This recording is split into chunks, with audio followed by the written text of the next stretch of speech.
Hey guys! So today I'm going to talk about something else and get back to the series. I kind of like the change up. And part of the reason why I started this video project is so that I can be transparent, I can be honest, I can talk about my shortcomings, my failures, as a way to kind of just share and inoculate myself and get over judgment and just like realize that um, everyone sucks at things and everyone's good at stuff, and I can't be so worried about other people's opinion on stuff. And at the same time, I want to just live a vulnerable, transparent life. Like, it's something I want, not necessarily everyone else wants. And so, what I wanted to talk about today is kind of twofold, but I'm just going to jump right in. So, the reason, maybe not all of the reasons, but one of the, for sure, the core reasons I suck with money. I've been broke my whole life. I'm in more debt now, to the tune about $60,000. Is because my parents have always financially supported me. Whether that was like early when I was 16, working full time, living at home and not paying any rent. It's like, I don't know if many parents do that, but from my learnings and from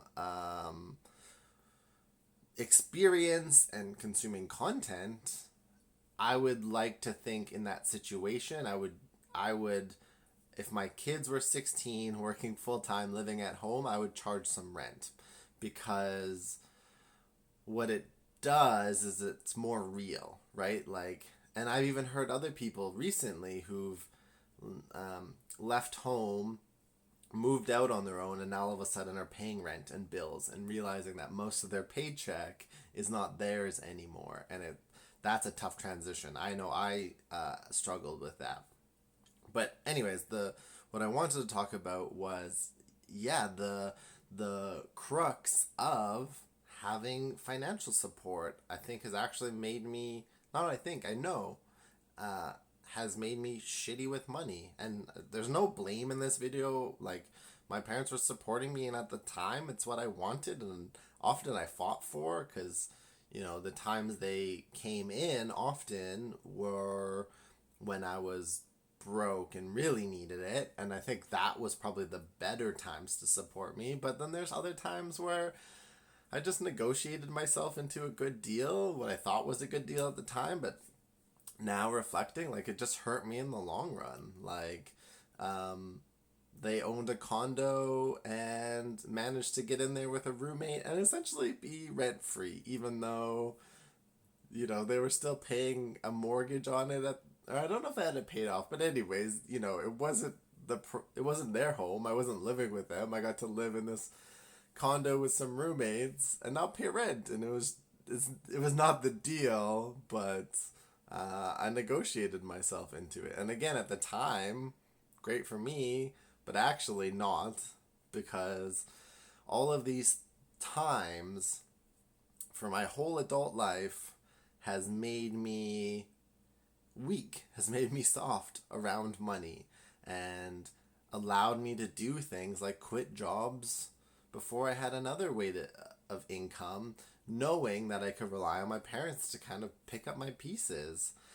And these bad habits that I taught myself affected uh, my financial decisions and have ultimately led me down a path of bad financial decisions. Fortunately, I'm not, like, 60,000 isn't insurmountable. It's not even that much, I don't think. It's going to probably take me a little bit to pick myself up and get out of this hole. But really, it's actually just about reprogramming my mindset around money and my habits and my strategies and how I deal with money, and coming from it from a place of standing on my own 2 feet. Again, the business, Paleo Go, I just ran, sure, I built it to doing $100,000 in sales, but I built that on the back of my parents opening up a credit line to me. So they opened up a credit line, and basically I invested $40,000, uh, maybe even 55 actually, I think is the real number, 55,000 into that business.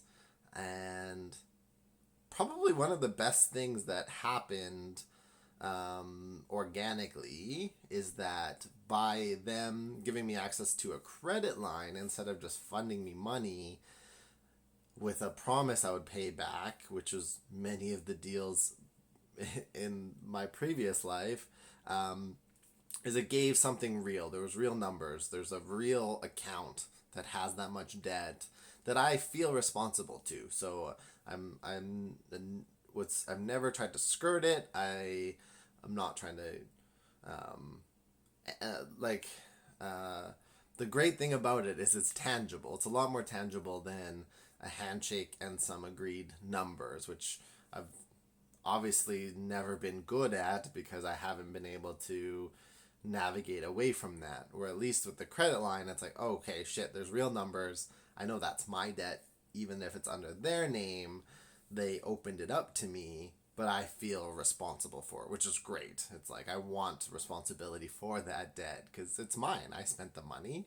But again, it's like if I could do it over, recognizing like I was scaling a business that shouldn't have been scaled. Like I've learned a lot, and so no regrets. Like even this lesson is worth all the money.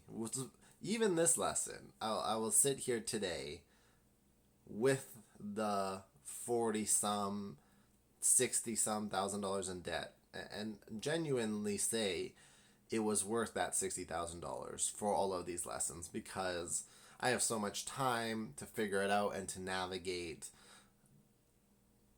the money side, but the lessons are important. So yes, if I could have learned it without $60,000, fuck, for sure. But that's what it took, and I learned some things, and one of them is don't scale a business that's not like on cash. It's not making enough to really support itself. And so sure, again, growing it to $100,000 is fucking awesome. Like that's a scale to me beyond even my dreams as an entrepreneur. Like, you know, there's the idealistic $1 million business that I've always wanted, but to actually build something to 6 figures, like for real, no joke, I did it inside of 12 months, is cool, but I scaled it with economics and when it shouldn't have been scaled, and so now I'm paying the price for that. And so all of this, even oh yeah, so another thing is through running that business, also through about the last 2 years, and it's not 100% because there was money coming out of the business for our lifestyle, but a large portion of my living and Sherry's living came from her working. So her working jobs supplied the majority of the income for us to live, aka she was supporting me far more than my business was bringing back to the household. And I think that's like a dynamic, and we're good on that. But all of this ties into yet another reason I'm moving to New Zealand. Is it's been a while since I've actually kind of stood on my own 2 feet as a 29-year-old grown male. It's been a while, and I am fucking excited for that. Like, I didn't even realize how much burden that was of just like not feeling like I can support myself. And like I know I can, but to go and do it is something I'm really excited for. To go live on my own with roommates, because I'm not going to live on my own because that's expensive, but like just do me, have the job, figure out my own bills and expenses, and just support myself and get again back to managing money and actually living under my means, which I don't like. There's a few times in my life where I have, but I haven't consistently. And I know like just like anything, all of these things are super simple. And the way to win on the money game, what I'm really focusing my attention on, is some fucking simple practices, which is make money, spend less than you make, and be smart with the leftover. Whether that's pay off debt, make investments, have some savings. That's about it. Like, there's more nuance inside of that, but that's the basic structure. Just like health. Eat better, exercise more, sleep well, not stress too much. Super simple. Inside of that, there's nuances.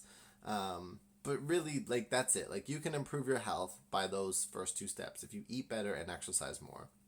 You can improve your financial situation if you spend less than you make and then use the leftover wisely, aka investments, because the only way to build true wealth is investments, is that where money starts generating more money by itself without you. Like, there's work, it's not passive, but it's not like you're going to a job for 8 hours a day to make a capped paycheck. It's like, now this money can sit there and grow and multiply. And so again, part of the reason I'm going to New Zealand is again, I want to take myself away from all of the support. Like, I'm physically leaving to go to a different place, and also I want to obviously not cut ties, because I'm going to have relationships with my family, and Sherry and I are going to do the long distance thing, but almost a mental framework, as best as I can, I am separating myself from everything, as I want to just go do me, do the life thing, figure out how to make it work, and really quiet all the noise so that I can get more in touch again with what the fuck do I want. Because, I've been on such a roller coaster ride this last decade. It's been amazing.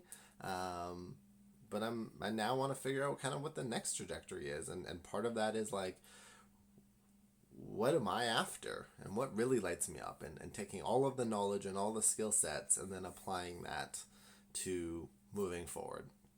But anyways, I don't want to get too off topic. I wanted to kind of share this video of like, really one of the core reasons I'm fucked up with money is because I've been too financially supported. And again, there's no blame, nothing. It's my responsibility. And this is just me being transparent of like, yep, that's my life. That's why I suck with money, is I don't think I've put myself in enough experiences to have to be better with it. And so part of my moving to New Zealand is to put myself in that environment again where I can figure it out for myself and I can stand on my own 2 feet. And I not only do I believe it intelligently and logically, but I actually just want to do it. I want to do it for me, and I want to figure it out, and I'm going to learn more from the experience of it. I'll leave it at that. Thanks for watching, and I will see you guys tomorrow.